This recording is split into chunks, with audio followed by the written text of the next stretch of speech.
Welcome back to The Explainer. All right, we are jumping right in today because we're looking at something massive.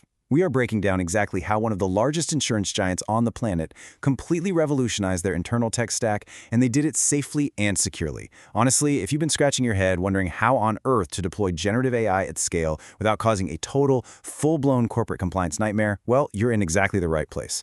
Today, we're decoding the Zurich Insurance playbook. 55 million. Just pause and think about that number for a second. 55 million global customers rely on Zurich Insurance across more than 200 countries. That is a staggering amount of people and businesses trusting this single company with their incredibly sensitive, personal, and financial data. When you're operating at that kind of massive global scale, a tiny slip-up with data privacy, that isn't just some minor IT glitch, it's a catastrophic regulatory failure. No pressure, right? So that brings us right to the core tension of this explainer. It's the million-dollar question, really. How do you actually bring the massive, game-changing productivity gains of generative AI to a global workforce without leaking even a single byte of sensitive data? If you're working in a highly regulated industry, finance, healthcare, insurance, I guarantee you're probably losing sleep over this exact data security hurdle right now. Okay, let's dive right into this. Chapter 1. The Enterprise AI Paradox, Balancing Innovation Against Regulation. To really get this, we need to understand the initial friction here between rapid tech innovation and those incredibly strict corporate regulations. A lot of companies right now are falling into what's known as the AI paradox. Basically, back in early 2023, teams at Zurich started playing around with public tools, like ChatGPT, and instantly they saw the incredible promise for productivity. It was obvious. But then, smack, they hit a massive roadblock. They quickly realized that throwing tons of money at AI tech just doesn't move the needle if your employees aren't actually allowed to use it on real sensitive business data. Because of those security roadblocks, the adoption just completely stalls out.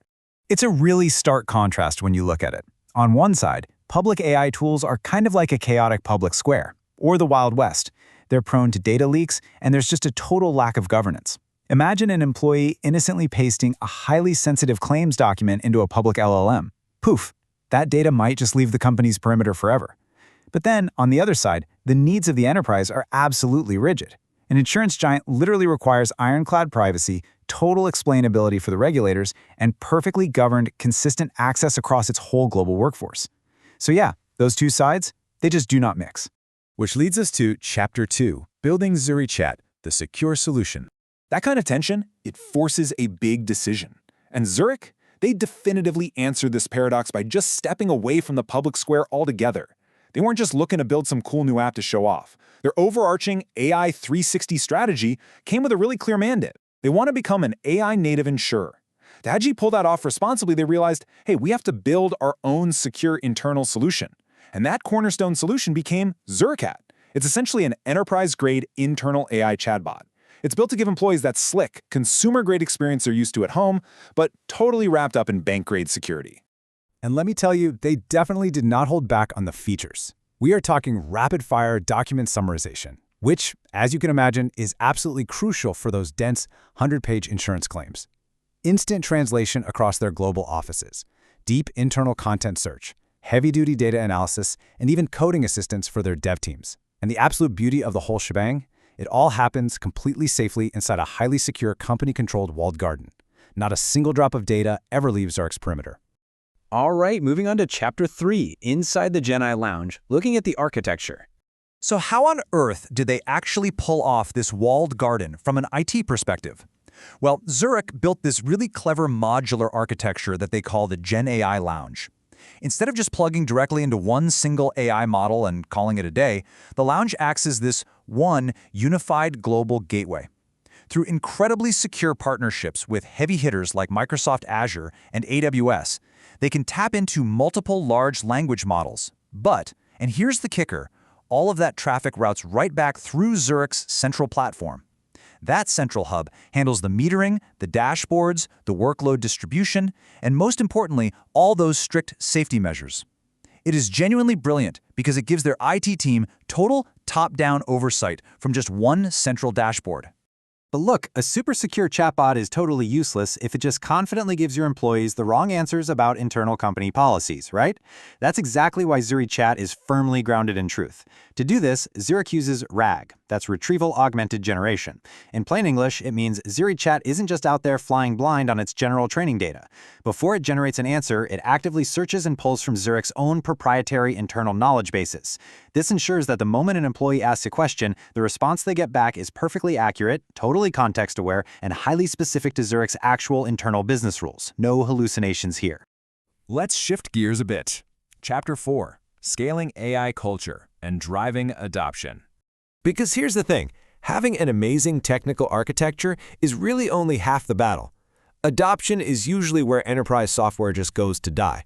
But Zurich, they moved incredibly fast. Picture this, in early 2023, they're just tinkering around experimenting with ChatGPT. By mid-2023, they're already piloting specific, safe use cases internally.